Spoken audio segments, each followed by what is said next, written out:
আসসালামু আলাইকুম আপনাদের সকলকে স্বাগতম জানাচ্ছি আজকের এই ভিডিওতে আমরা আলোচনা করব ফাইল আপলোড ভালনারেবিলিটিস নিয়ে। ইতিমধ্যে আমরা আলোচনা করেছি একজন ডেভেলপার যখন ফিল্টারিং করে থাকে সেক্ষেত্রে আপনারা কিভাবে মূলত ফাইল আপলোড ভালনারেবিলিটিস এর প্যান টেস্টিং করতে পারেন।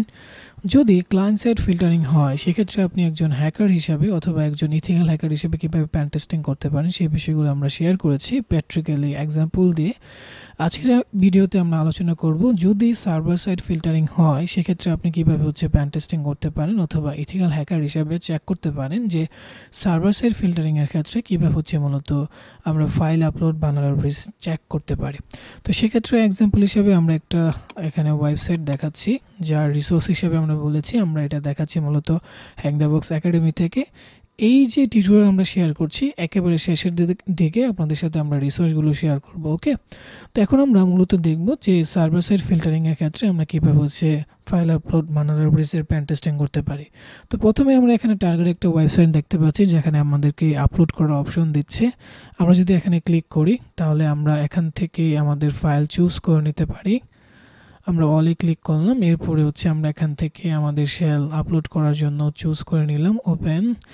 এরপর আমরা দেখতে পাচ্ছি ইমেজ অনলি অ্যালাউ। তো আমরা যেহেতু দেখতে পাচ্ছি যে ইমেজ অনলি অ্যালাউ, তো সেক্ষেত্রে আমাদের পূর্বের ক্লাস অনুসারে অথবা পূর্বের ভিডিও অনুসারে আমরা জানি যে যদি অ্যালাউ না দেয় সেক্ষেত্রে আমাদের চেক করতে হবে যে এটা এক্সটেনশন অ্যালাউ দিচ্ছে কিনা, তো সেক্ষেত্রে এটা ক্লায়েন্ট সাইড কিনা সার্ভার সাইড কিনা। তো সেক্ষেত্রে আমরা যদি এখানে চেক করে দেখি যে আমাদের রিসোর্স থেকে অথবা আমাদের সোর্স কোড থেকে যেখানে জাভাস্ক্রিপ্টের এখানে একটা কোড আছে অথবা জাভাস্ক্রিপ্টের স্ক্রিপ্ট আছে যেখানে মূলত এক্সটেনশন যেটা আছে এটা অ্যালাউ করছে অথবা অ্যালাউ করছে না। তো সেক্ষেত্রে পূর্ব ভিডিও অনুসারে আমাদেরকে এটা ডিলিট করে দিতে হবে। তো সেক্ষেত্রে আমরা যে কাজটা করব এটাকে আমরা বাফসুইট দিয়ে ইন্টারসেপ্ট করব।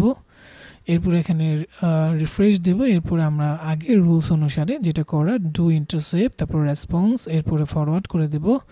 ফরওয়ার্ড করার পর এখানে যে জাভাস্ক্রিপ্টের কোড আছে সেটা আমরা ডিলিট করে দেব। আপনারা এখানে দেখতে পাচ্ছেন এই যে কোডটা সেটা আমরা ডিলিট করে দিলাম। এরপর আমরা ফরওয়ার্ড করব, রাইট।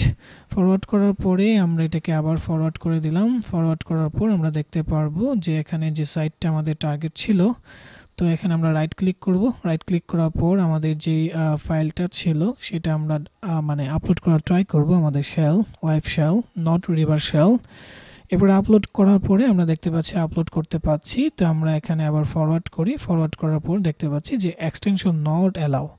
তাহলে এখানে একটা জিনিস খেয়াল করে দেখেন যে আমরা কিন্তু আমাদের ফাইল সাকসেসফুলি প্রথমে বাইপাস করছি যে ক্লায়েন্ট সাইড ছিল, এরপর আমরা দেখতে পাচ্ছি যে এক্সটেনশন অ্যালাউ না। তাহলে এখানে এক্সটেনশন কোনটা অ্যালাউ না তার জন্য কিন্তু যারা ডেভেলপার আছে তারা একটা কোড লেখছে যেখানে স্ক্রিপ্টের মধ্যে কোনটা অ্যালাউ হবে, কোন এক্সটেনশন দিয়ে অ্যালাউ হবে কোনটা হবে না সেটা কিন্তু তারা ডিটেক্ট করতেছে, ফিল্টার করতেছে।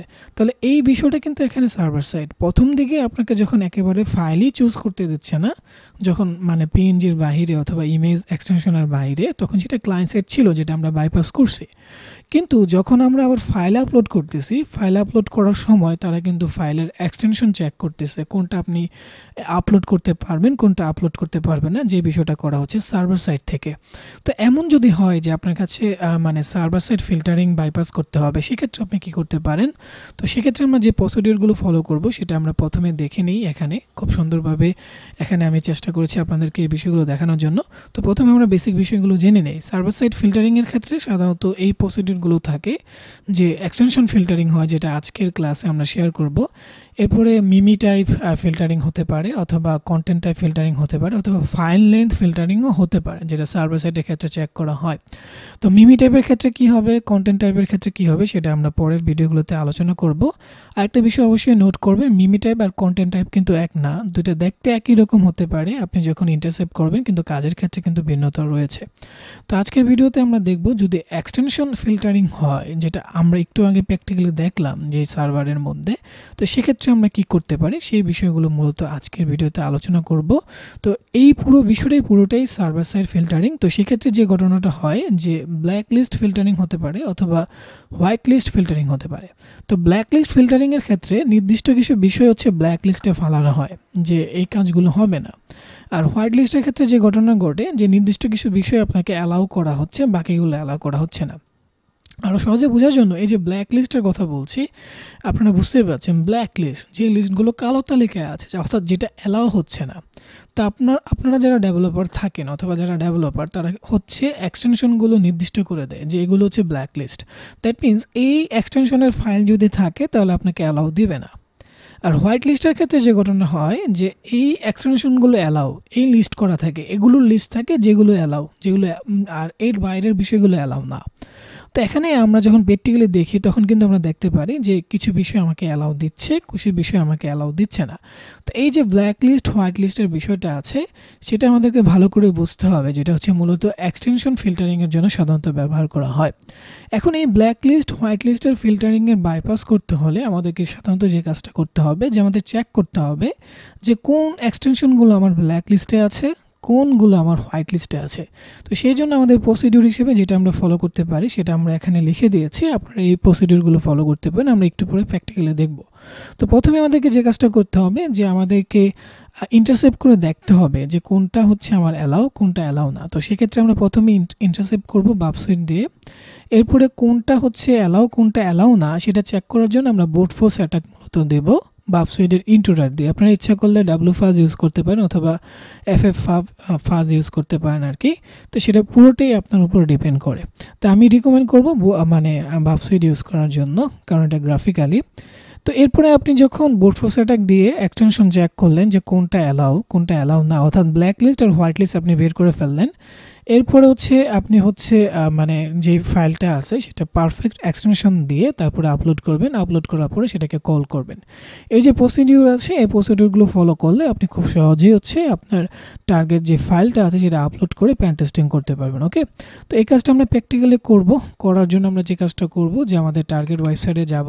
তো ইতিমধ্যে কিন্তু আমরা ফরওয়ার্ড করেছি অর্থাৎ ইন্টারসেপ্ট করেছি যে কোনটা অ্যালাউ না। তো সেক্ষেত্রে আমি একটু পিছনে যাই, আবার পিছনে গিয়ে আবার এটাকে চুজ করি এখান থেকে, কারণ আমাদের প্রথমে হচ্ছে ক্লায়েন্ট আমরা বাইপাস করছি ক্লায়েন্ট সাইড থেকে। এরপর আমরা আপলোড করলাম, আপলোড করার পর কোনটা অ্যালাউ না, অর্থাৎ এটা কি ব্ল্যাক লিস্টে আছে কোন এক্সটেনশন, কোনটা হচ্ছে হোয়াইট লিস্টে আছে সেটা চেক করতে হবে। সেজন্য আমরা রাইট ক্লিক করে এটাকে আমরা ইন্ট্রোডারে নিব। আপনারা যারা হচ্ছে বাফসুইটের ব্যবহার জানেন না তারা জেনে নেবেন অবশ্যই। আচ্ছা, আমরা এটাকে ক্লিয়ার করে নিলাম। এখান থেকে আমরা এক্সটেনশন চেক করব, এর জন্য আমরা এতটুকু চুজ করলাম, চুজ করার পরে অ্যাড ক্লিক করলাম। এরপরে আমরা প্লেলোড চুজ করব। প্লেলোডের ক্ষেত্রে অবশ্যই অ্যাকশন এখানে স্নাইপার থাকবে কারণ আমরা একটা পার্ট চেক করতেছি। এরপরে লোডে ক্লিক করব। লোডে ক্লিক থেকে আমরা হচ্ছে মূলত ফাজিং করব। সেক্ষেত্রে আমরা হচ্ছে স্যাকলিস্টের যে হচ্ছে ওয়ার্ড লিস্ট আছে এক্সটেনশন হচ্ছে মোস্ট কমন সেটা চুজ করব। এরপরে ওপেন। তো এখানে দেখতে পাচ্ছি কি কি এক্সটেনশন আছে, PSP3, PSP, তারপরে PSP4। এখান থেকে মূলত আমাদের যে কাজটা হবে যে কোন এক্সটেনশন অ্যালাউ সেটা আমরা চেক করতে পারছি, আবার কোনটা অ্যালাউ না সেটা আমরা চেক করতে পারছি। সহজ করে বলতে গেলে ব্ল্যাক লিস্ট আর হচ্ছে হোয়াইট লিস্ট। এরপরে আমরা যে কাজটা করব যে এখানে আমরা স্টার্ট অ্যাটাকে ক্লিক করব। এরপর আমরা দেখতে পারবো যে কোনটা আমাকে অ্যালাউ দিচ্ছে কোনটা অ্যালাউ দিচ্ছে না। ওকে, আমরা এখানে দেখতে পাচ্ছি যে লেন্থের উপর বেস করে মূলত কাজটা হবে। তো আমরা যখন দেখছি PSP5 এটা লেন্থ হচ্ছে 188। তো এই ক্ষেত্রে আমরা যদি এখানে ক্লিক করি তাহলে আমরা দেখতে পারবো যে রিকোয়েস্টের ক্ষেত্রে আমাদের এক্সটেনশন ইউজ করা হচ্ছে তখন PSP5 আর রেসপন্সে বলা আছে যে এটা অ্যালাউ না, তাহলে এটা কিন্তু ব্ল্যাক লিস্টে আছে যে PSP5 হচ্ছে ব্ল্যাক লিস্টে।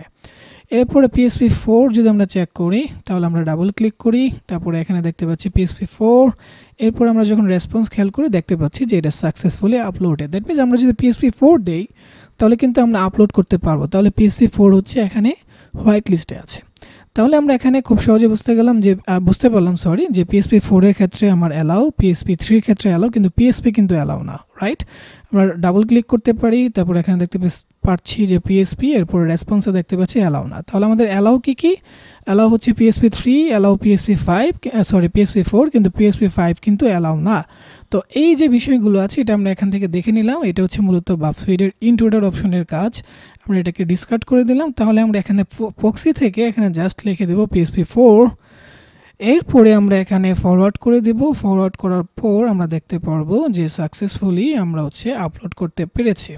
তো সাকসেসফুলি আপলোড করার পরে আমাদের কাজ কিন্তু আরেকটা বাকি, সেটা হচ্ছে কল করা। তো আমরা জানি যে কল করতে হলে আমাদেরকে কোন জায়গায় আপলোড করা আছে সেই জায়গা থেকে কল করতে হয়। তো আমরা প্রিভিয়াস প্রবলেমে দেখেছিলাম আমাদের আপলোড করার অপশনটা ছিল প্রোফাইল ইমেজেস, এজন্য আমরা দেব প্রোফাইল ইমেজেস। এরপর আমার নামটা ছিল আমাদের ফাইলের নাম ছিল shell.php, অবশ্যই php4 এখানে। এরপরে আমরা হচ্ছে আমাদের যে প্যারামিটার আছে সেই অনুসারে আমরা কল করলেই আমরা পেয়ে যাব। আই হোপ ওকে সাকসেসফুলি দেখতে পাচ্ছি আমাদের এখানে এক্সিকিউট হচ্ছে। তাহলে আজকের এই ভিডিওতে আমরা আলোচনা করলাম যে কিভাবে সার্ভার সাইড ফিল্টারিং এর ক্ষেত্রে আমরা কিভাবে হচ্ছে এক্সটেনশন বাইপাস করে আমরা প্যান টেস্টিং করতে পারি। পরের ভিডিওতে আমরা আলোচনা করব মিমি টাইপ এবং কন্টেন্ট টাইপ ফিল্টারিং এর ক্ষেত্রে সাধারণত আমরা কিভাবে হচ্ছে আমাদের প্যান টেস্টিং গুলো করতে পারি। খুবই ইম্পর্টেন্ট একটা টপিক।